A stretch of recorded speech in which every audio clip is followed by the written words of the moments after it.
Bonjour à tous. Très heureux de vous retrouver pour un nouveau webinaire organisé par Grisby, dédié aux régimes matrimoniaux. Que l'on soit en union libre, pacsé, marié ou sur le point de l'être, il est essentiel de bien connaître sa situation et son régime matrimonial. C'est la raison pour laquelle on propose ce webinaire aujourd'hui. Et pour y voir plus clair, j'ai la chance, l'immense chance, d'être accompagné par Maître de Parade et Pauline de Villèle, que je vais d'ailleurs vous laisser vous présenter. Pauline, si tu veux commencer? Très bien. Bonjour à tous. Moi, donc, je suis Pauline de Villèle et je fais partie de l'équipe de conseillers en gestion de patrimoine chez Grisby Gestion Privée. Et Pierre? Bonjour à tous, Pierre de Parade, donc notaire associé chez 1694 Notaire, qui est donc un office notarial en multi-office, c'est-à-dire que nous avons 4 sites pour recevoir nos clients à Versailles, à Chaville dans les Hauts-de-Seine, où je suis actuellement, également à Croissy-sur-Seine dans les Yvelines, et à Paris, boulevard Haussmann. Donc ce qui nous permet de recevoir la clientèle, toute notre clientèle selon sa situation géographique et sur les différents domaines que mes associés et moi-même maîtrisons. Voilà. Merci beaucoup, Pierre. Merci à tous les deux. Et toute l'équipe de l'étude 1694, on a l'habitude de collaborer ensemble sur des dossiers en commun. Et on est très heureux de profiter justement de ton expertise et ton éclairage sur la thématique du jour. On en saura beaucoup plus, on saura tout, en tout cas l'essentiel, dans quelques minutes sur le sujet des régimes matrimoniaux. Je rappelle à l'ensemble des participants que vous pouvez poser des questions que je relayerai. N'hésitez pas, évidemment, ça donnera encore plus d'interactivité. Un mot pour commencer, Pauline, est-ce que tu peux nous expliquer ou nous repréciser le rôle du conseiller en gestion de patrimoine chez Grisby et finalement la raison pour laquelle on a proposé cette thématique aujourd'hui? Bien sûr. Donc, chez Grisby Gestion Privée, nous sommes une équipe de conseillers en gestion de patrimoine et nous accompagnons nos clients dans la mise en place de leur stratégie patrimoniale qui dépend donc de leurs objectifs patrimoniaux. Objectifs qui peuvent être très différents, la valorisation de leur capital, leur fiscalité, la transmission de leur patrimoine, etc. Et pour mettre en place cette stratégie patrimoniale, nous avons besoin d'éléments, alors quantitatifs bien sûr, mais aussi qualitatifs sur leur situation familiale, leur régime matrimonial, pour véritablement appuyer notre conseil, nos recommandations, et que ce soit cohérent avec la situation de nos clients. Donc que vous soyez effectivement en union libre, en pacsé, marié, le choix de votre régime matrimonial, votre situation matrimoniale est crucial pour en fait anticiper les moments de rupture, de changement d'une vie. Ça peut être une séparation, un changement de vie professionnelle, que ce soit une reprise d'entreprise ou une cession d'entreprise. Ça peut être un passage à la retraite et effectivement au moment d'un décès. Il faut savoir qu'on peut aussi changer de régime matrimonial au cours de sa vie, que ce soit un PACS ou un contrat de mariage. Donc finalement, ce qui est vraiment important, c'est que le régime matrimonial soit aligné avec les objectifs patrimoniaux tout au long de votre vie, sur des objectifs qui peuvent être votre fiscalité, la protection de votre conjoint, la transmission de votre patrimoine. Et donc le choix du régime matrimonial les impacts vont être très différents pour chaque régime. Et c'est ces impacts-là qu'on va mettre en lumière avec Pierre aujourd'hui. Super, merci beaucoup, Pauline. Pierre, effectivement, on l'a compris, quand on est en couple, on a trois principaux cas de figure, l'union libre, le PACS et le mariage, et au sein du mariage, différents régimes, on y reviendra. Pour démarrer, le cas de l'union libre, c'est le cas dans lequel il y a le moins peut-être de normes et le plus de risques. Justement, quel risque supporte-t-on lorsqu'on est en union libre, c'est-à-dire ni marié ni pacsé? Alors en effet, l'union libre, le concubinage, c'est le degré zéro de la protection dans le couple, puisque les concubins sont considérés comme des tiers l'un vis-à-vis de l'autre, donc ne sont absolument pas protégés, c'est-à-dire qu'ils ne sont pas héritiers l'un de l'autre si l'un décède, évidemment. Et fiscalement, ils sont traités comme des étrangers, c'est-à-dire que si jamais, malgré tout, ils décidaient de se consentir un testament réciproque pour que voilà le survivant récupère la part du défunt, ils sont fiscalisés à 60%, comme des tiers, donc ce qui est barème assez prohibitif. Donc il y a voilà, union libre, c'est degré zéro de protection. On peut pas faire pire. Ok, bah, déjà, c'est important de le savoir. Deuxième cas de figure, c'est effectivement le PAX. Est-ce que tu peux nous préciser, Pierre, les éléments essentiels, les éléments les plus importants à connaître au niveau du PAX? Ouais, alors le PAX, on prend un degré supplémentaire dans la protection, notamment d'un point de vue fiscal. Alors ce qui est important à retenir dans le PAX, parce que ça parfois ce n'est pas su, c'est que les partenaires de PAX ne sont pas héritiers spontanément. C'est-à-dire que si vous ne faites rien, votre partenaire de PAX ne reçoit rien au moment du décès. Ce sont les enfants ou les autres héritiers qui hériteront.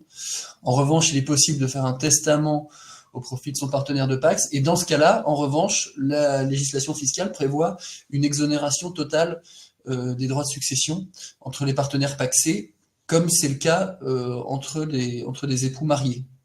Donc fiscalement, on a une vraie...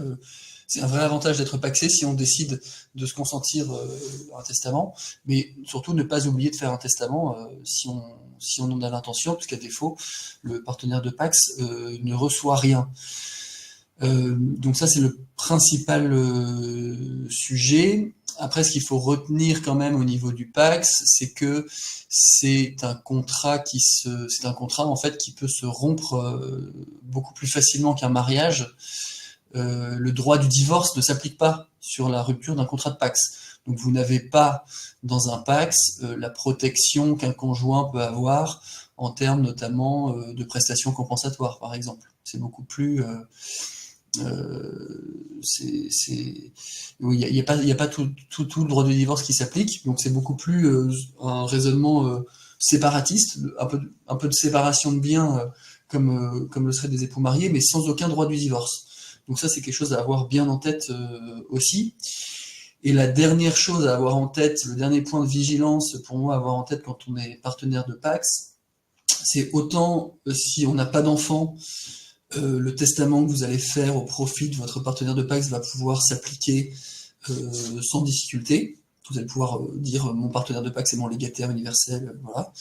Autant à partir du moment où vous avez des enfants, ça marche beaucoup moins bien pour des questions de réserve héréditaire des enfants.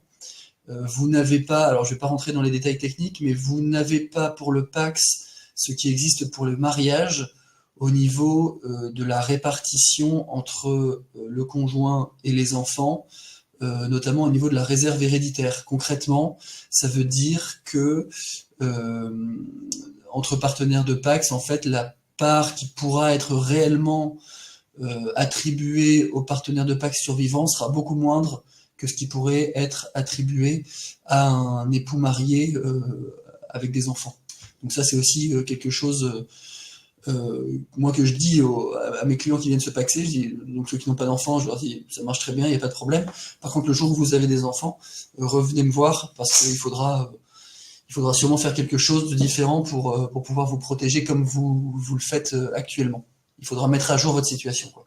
Et effectivement, est-ce que c'est le cas quand tu vois des couples et la mise en place d'un PAX, c'est que quelques années après, il y a un ou plusieurs enfants, ils reviennent te voir et derrière, ça peut enclencher justement la conclusion d'un mariage? Bah écoute, oui, alors ça m'est arrivé récemment, on en a ri avec les clients, j'étais content parce qu'ils auraient venu me voir 1 an et demi après le Pax, où madame était enceinte, donc je leur ai dit que c'était bien, ils avaient écouté ce que je leur ai dit, revenez me voir, et la conclusion, c'était en effet que la seule solution pour réellement se protéger, c'était de se marier, et donc on a fait un contrat de mariage et ils se sont mariés depuis.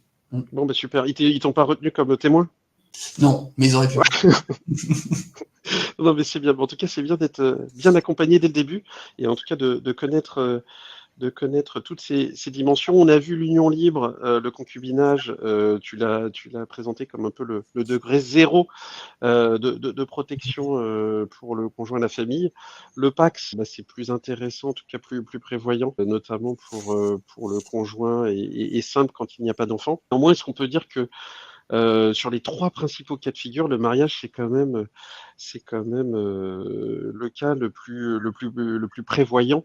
Est-ce que c'est bien le cas avant de rentrer dans le détail des différents régimes que l'on peut retenir dans le cadre du mariage? Ouais, alors complètement, le mariage, en effet, c'est ce qu'il y a de plus protecteur, hein, pour le partenaire, enfin, pour le membre du couple survivant. D'abord parce qu'il est spontanément héritier. Le conjoint survivant est spontanément héritier, c'est prévu dans le code civil, qu'il y ait des enfants ou pas, alors dans des proportions différentes, hein, mais selon qu'il y ait des enfants ou pas, mais dans tous les cas, il est héritier.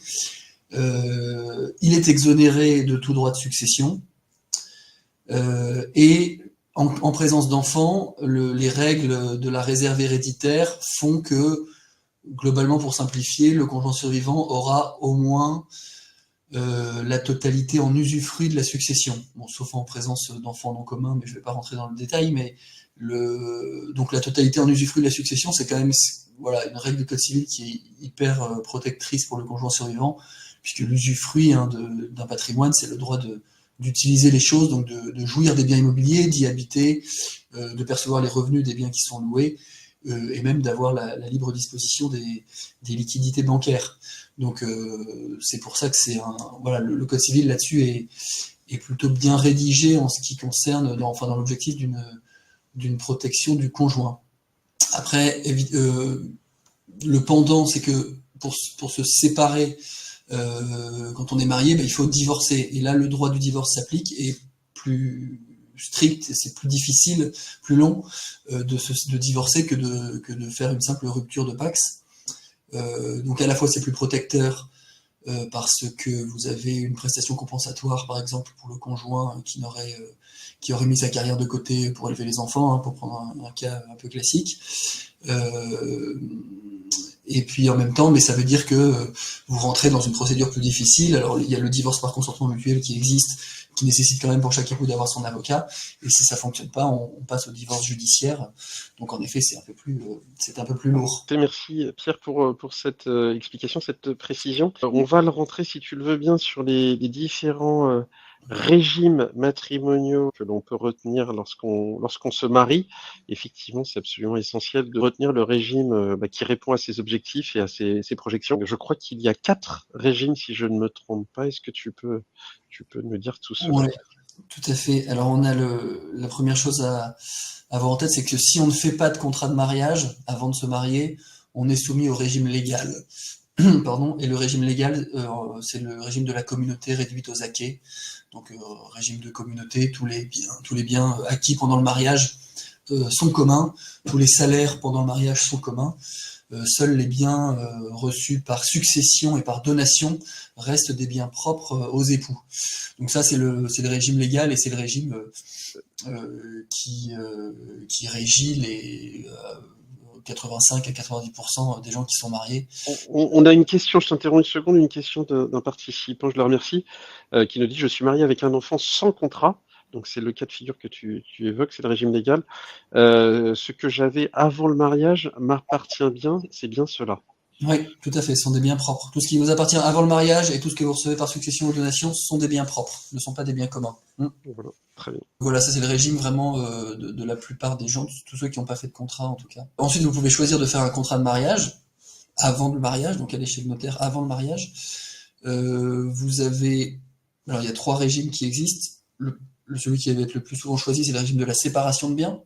Le régime de la séparation de biens, donc porte bien son nom. Chaque époux a son patrimoine, a son actif, est responsable de son passif, et chacun gère son patrimoine indépendamment de l'autre. Donc ça, c'est un régime qui peut notamment très bien correspondre à un époux qui aurait une activité professionnelle à risque, puisque celui qui a une activité professionnelle à risque met son patrimoine éventuellement sous le coup des créanciers professionnels qui pourraient saisir le bien, donc qui pourraient saisir son patrimoine. Donc en faisant ça, au moins on met pas d'actifs communs à la portée des créanciers professionnels de l'un des époux. Les biens, si monsieur a une activité professionnelle à risque, les biens de madame sont hors champ d'attaque des créanciers.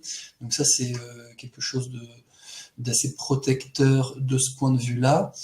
L'inconvénient, évidemment, c'est que si jamais l'un seul des deux époux travaille et que l'autre n'a pas d'activité professionnelle, il y en a qu'un qui va se constituer un patrimoine tout au long de sa vie, et l'autre ne se constituera rien. Donc c'est un vrai sujet, c'est une vraie difficulté dans le choix du régime de la séparation de biens. Mais bon, le sujet de la protection du patrimoine l'emporte quand même généralement. Donc ça, c'est la séparation de biens. Vous avez un régime... Attends, excuse-moi, j'ai une question sur la séparation de biens, effectivement. Est-ce qu'on peut faire une donation entre conjoints quand on est sous le régime de la séparation de biens? Est-ce que des abattements existent? Souvent, on parle de donation aux enfants ou aux petits-enfants, mais voilà, la question se pose sur la donation entre conjoints. Ouais, il est tout à fait possible aussi de faire des donations entre conjoints. C'est pas très fréquent, mais c'est possible. Il y a un abattement fiscal de 80 000 euros, un peu plus de 80 000 euros. L'abattement par enfant, c'est 100 000, donc là, entre conjoints, c'est 80 000. Mais ça existe aussi. Ça peut être utilisé pour rééquilibrer les patrimoines entre les conjoints. C'est pas très fréquent, mais c'est possible. Ouais.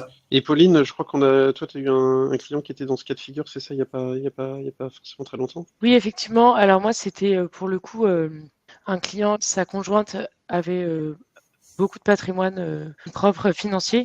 Comme ils étaient dans le cadre d'une réflexion de transmission de patrimoine, il y a eu une donation entre conjoints de l'épouse à monsieur de un peu plus de 80 000 euros, ce qui leur permettait de ne pas être fiscalisés sur cette donation et ce qui permettait à monsieur aussi de souscrire à une assurance vie pour que ses enfants en soient bénéficiaires. Effectivement, on voit notamment, tu parlais Pierre des chefs d'entreprise ou des métiers à risque, et on voit dans certains cas de figure, avant la cession d'une entreprise, des donations, ce qu'on appelle des donations pré-cession, qui sont faites auprès des enfants, justement dans une logique de donation à une certaine valorisation pour éviter une fiscalité trop lourde et pour en profiter pour donner.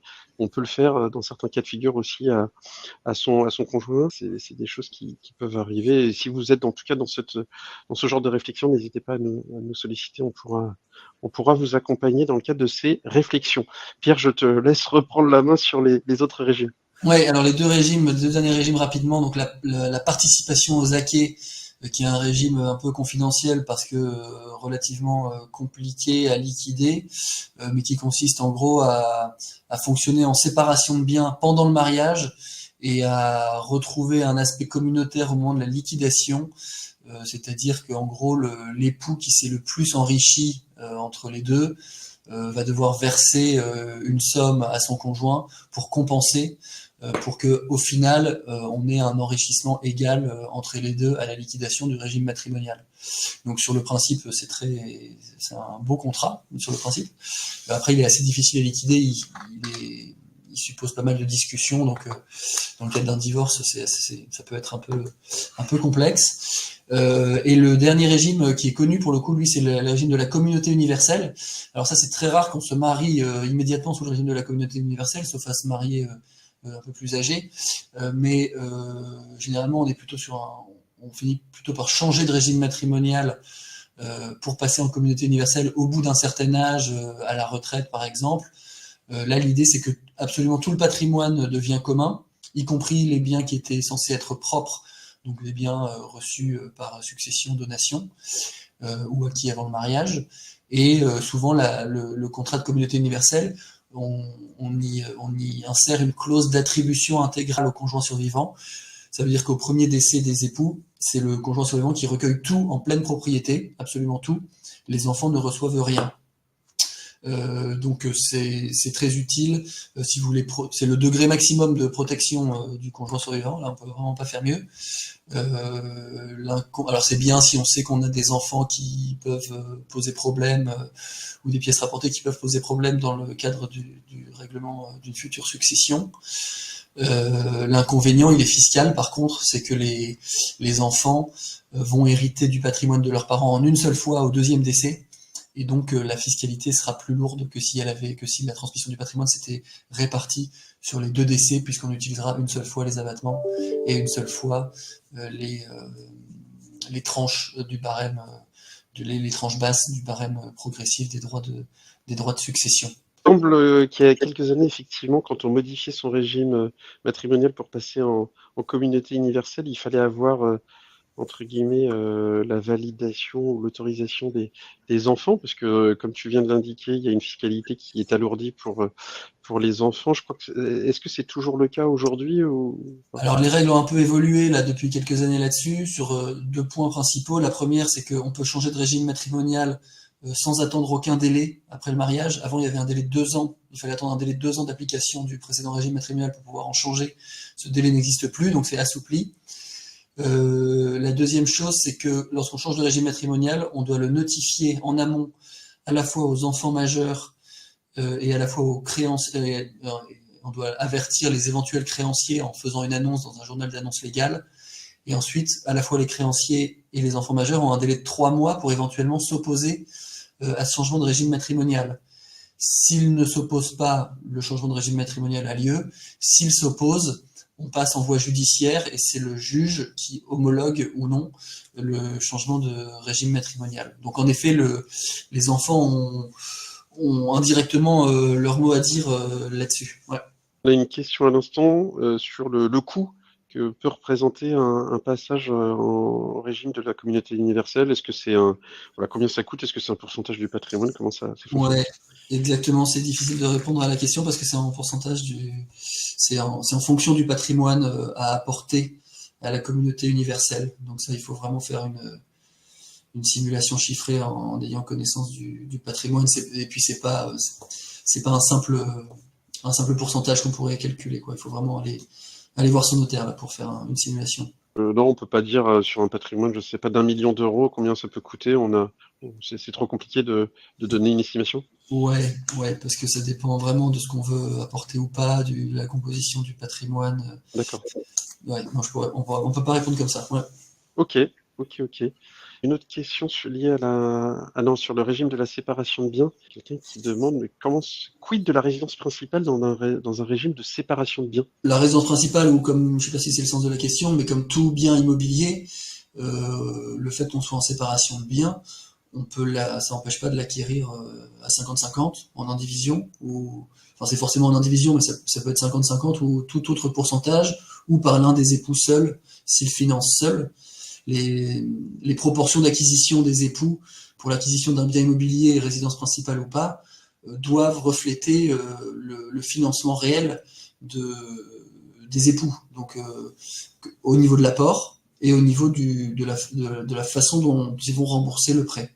Tu évoquais, Pierre, juste avant le régime de la communauté universelle et le fait qu'effectivement ça génère une fiscalité alourdie pour les enfants, parce que comme les enfants récupèrent le patrimoine uniquement au deuxième décès et comme les droits de succession, sur les droits de succession s'applique un barème progressif, mécaniquement ça coûte plus cher. Il y a effectivement en parallèle de la décision d'un changement de régime et du fait qu'on retienne un régime de communauté universelle comment dirais-je, des décisions que l'on peut prendre en anticipation pour réduire entre guillemets la note fiscale auprès des enfants. Est-ce que Pauline, toi, tu peux nous dire quelques mots par rapport à ce genre d'initiative qui peut être prise en parallèle d'une décision de changement de régime vers un régime de communauté universelle? Oui, tout à fait. Alors, on peut effectivement, tout en protégeant son conjoint, essayer aussi d'alléger la fiscalité de ses enfants au moment de la succession. Et pour ça, on peut mettre en place des assurances vie en nommant ses enfants en bénéficiaires directs sans le conjoint. Et ce qui permettra voilà, de sortir les montants de ces assurances vie de l'actif successoral en bénéficiant d'abattements en fonction de l'âge que vous avez au moment des versements. Donc, ça sera des abattements de 152 500 € pour chaque bénéficiaire avant vos 70 ans et au-delà de vos 70 ans, ce sera un abattement global de 30 500 €, ce qui permettra d'alléger la succession au moment du deuxième décès et donc voilà, de véritablement atteindre des taux de barème qui soient moins élevés et donc des frais de succession qui sont moins élevés. Donc effectivement, il y a la mise en place de contrats d'assurance vie ou avec les clauses bénéficiaires des enfants directs. Ça peut se faire, c'est très très intéressant avant 70 ans. Tu nous l'as signalé. Mais je dirais, si les personnes décident de changer de régime après l'âge de 70 ans, ça peut avoir quand même tout son intérêt d'ouvrir des contrats d'assurance vie ou de réaliser des versements sur des contrats d'assurance vie après 70 ans, toujours pour, comment dirais-je, le régime qui va s'appliquer, les droits de succession qui vont s'appliquer sur les versements après 70 ans au-delà de l'abattement que tu viens de signaler, mais le fait d'avoir une double succession est toujours plus avantageuse qu'une seule succession. Au-delà de ça, on peut réaliser des donations, évidemment, aux enfants en bénéficiant des abattements tous les 15 ans. Et donc voilà, ça s'organise quand on change de régime. J'imagine que Pierre, ce sont également des éléments que tu communiques à tes clients lorsqu'ils envisagent de changer de régime. Ouais, tout à fait. C'est vraiment ça peut vraiment être vu comme une façon de faire passer les choses vis-à-vis des enfants, de leur dire bah oui, on passe en communauté universelle, mais bon, voilà, on fait tout de suite une donation, ou on souscrit tout de suite un contrat d'assurance vie dont vous êtes bénéficiaire, pour que, alors la donation, c'est-à-dire qu'ils reçoivent quelque chose tout de suite, et le contrat d'assurance vie, bah au premier décès quand même, ils recevront une somme d'argent du premier parent décédé. Et ça, c'est vrai, ça c'est les enfants souvent, voilà, l'entendent et ça permet de faire passer les choses beaucoup plus facilement. Ouais. Je regarde les questions que je me permets de vous relayer. Une question, quelqu'un qui dit, si je reçois un héritage et quelqu'un qui est sous le régime légal, est-ce que mon conjoint peut souscrire, alors j'imagine que c'est avec la totalité une partie de cet héritage, à une assurance vie, peut souscrire à une assurance vie avec cette somme? Est-ce que c'est quelque chose qui est possible ou pas? Alors non, bien qu'on soit en régime légal, ce qui a été reçu par succession, c'est des biens propres, donc c'est des fonds propres, on va dire. Donc en principe, il faut souscrire un contrat à son nom, à soi. Oui, donc ça c'est à éviter absolument, il ne faut pas faire ça du tout. Quand tu évoquais le régime de la participation aux acquis, tu disais que c'était dans le principe, sur la philosophie, ça peut être effectivement ultra pertinent, notamment quand il y a l'un des deux membres du foyer, entre guillemets, qui sont davantage consacrés à la vie de famille qu'à sa vie professionnelle et qui peut en voir les fruits au moment de la dissolution du contrat. Je crois que c'est très compliqué au moment justement de la dissolution, c'est un cas un peu particulier pour s'assurer que c'est aussi pour ça que c'est plus rare, non? C'est un régime qui est moins retenu.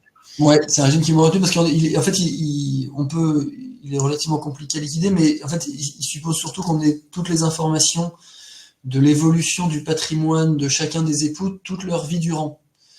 Donc si on a un divorce d'une participation aux acquis au bout de 30 ans de mariage, il sera en pratique très difficile de retracer les choses. Donc c'est en ça que c'est difficile en fait, c'est en ça que c'est plutôt pratique. Donc ceux qui veulent se marier en participation aux acquis, moi je leur dis toujours, évidemment on le fait, il n'y a pas de problème, mais soyez rigoureux dans dans vos investissements, gardez les traces de ce que vous faites, respectez le fait que vous êtes en séparation pendant le mariage, donc ayez vos comptes séparés. Si vous faites un investissement à 50-50, respectez le fait que vous remboursez le prêt à 50-50, etc. Parce que si vous faites des travaux sur le bien, financez-les aussi dans les mêmes proportions que ce que vous avez acheté, parce que sinon à la fin ça devient totalement inextricable. Donc c'est plutôt de ce point de vue-là qu'il est compliqué et qu'il est peut-être du coup moins mis en avant aussi par les notaires. Oui. Alors peut-être que c'est d'ailleurs presque que les notaires et voire les experts comptables qui retiennent ce régime parce qu'ils savent précisément comment faire et comment suivre. Ouais, exactement. Il y a effectivement des questions liées à parfois quand il y a des enjeux patrimoniaux très forts avant un mariage, soit des deux côtés, soit d'un côté, et un gros écart patrimonial entre deux côtés, soit parce qu'il y a une fortune personnelle qui a déjà été constituée, soit c'est lié à la famille. Est-ce que on peut dire qu'il y a des règles, il y a des standards que tu vois, où il n'y a vraiment aucune règle qui s'applique dans ces cas de figure où les enjeux financiers sont déjà importants avant même la conclusion du mariage? Ouais, bah si, alors à partir du moment où il y a du patrimoine, beaucoup de patrimoine chez un des deux ou les deux époux, statistiquement, ils vont clairement se diriger le plus souvent vers une séparation de biens, et ce sera conseillé par le notaire aussi le plus souvent, notamment parce que à partir du moment où vous avez du patrimoine avant votre mariage, donc ça restera des biens propres quoi qu'il arrive, et si vous vous mariez sous le régime de la communauté, tous les fonds que vous allez, vos salaires ou les gains pendant la communauté seront des fonds communs, et donc vous allez vous retrouver dans une situation où vous allez financer par exemple des travaux sur un bien propre avec des fonds communs, donc, ce qui est possible dans l'absolu, mais ça veut dire que ça va générer ce qu'on appelle un système de récompense entre le patrimoine propre d'un des époux et la communauté, Et ces récompenses, elles devront être liquidées lors de la dissolution du régime matrimonial. Et donc, ce sera un élément supplémentaire de complexité, puisqu'il faudra aussi retracer, voir quels montants ont été investis, etc. Ce qui est un sujet que vous n'avez pas du tout lorsque vous êtes en séparation de biens, puisque chacun gère son patrimoine, enfin est censé gérer son patrimoine avec ses fonds propres. Et par ailleurs, de toute façon, c'est vrai qu'il y a souvent aussi le choix du régime matrimonial, c'est aussi, on l'a pas dit, mais c'est vrai que c'est aussi une question de philosophie dans le couple. Hein.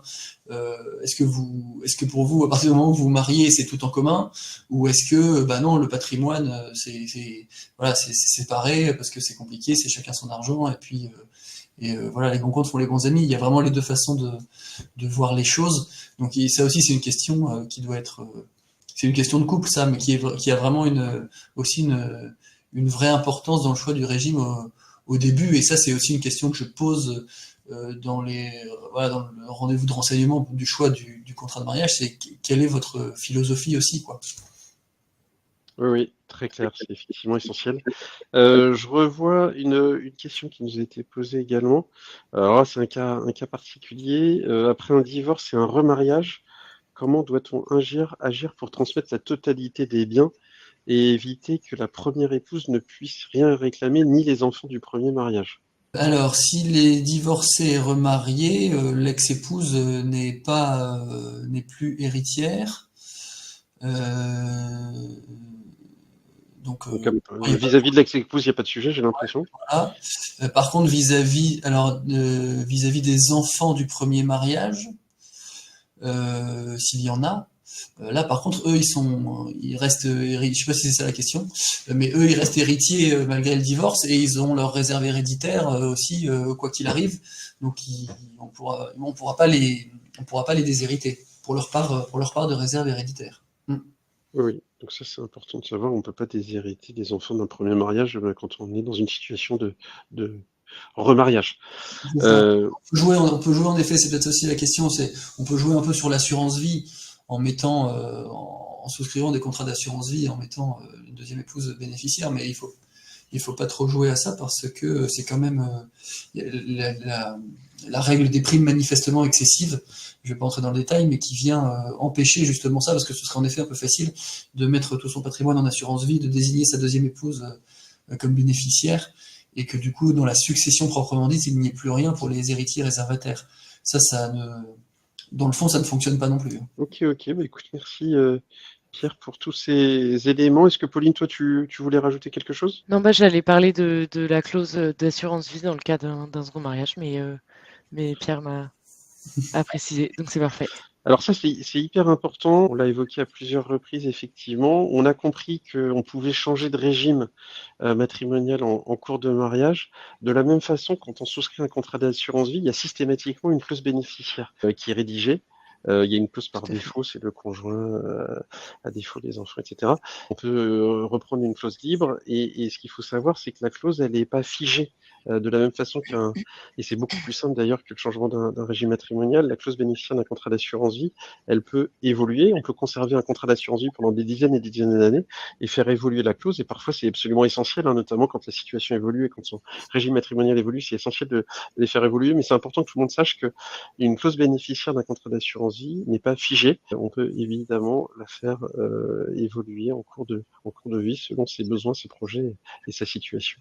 Exactement. Et dans le cas, par exemple, de l'union libre qu'on a peu évoqué en début de webinaire, il faut être très vigilant sur cette clause bénéficiaire et il faudra nommer votre concubin par son état civil, donc nom et prénom. Et voilà, en cas de séparation, changement à anticiper, eh bien, il faudra faire attention à changer cette clause bénéficiaire. Sinon, la personne sera toujours bénéficiaire de votre assurance vie.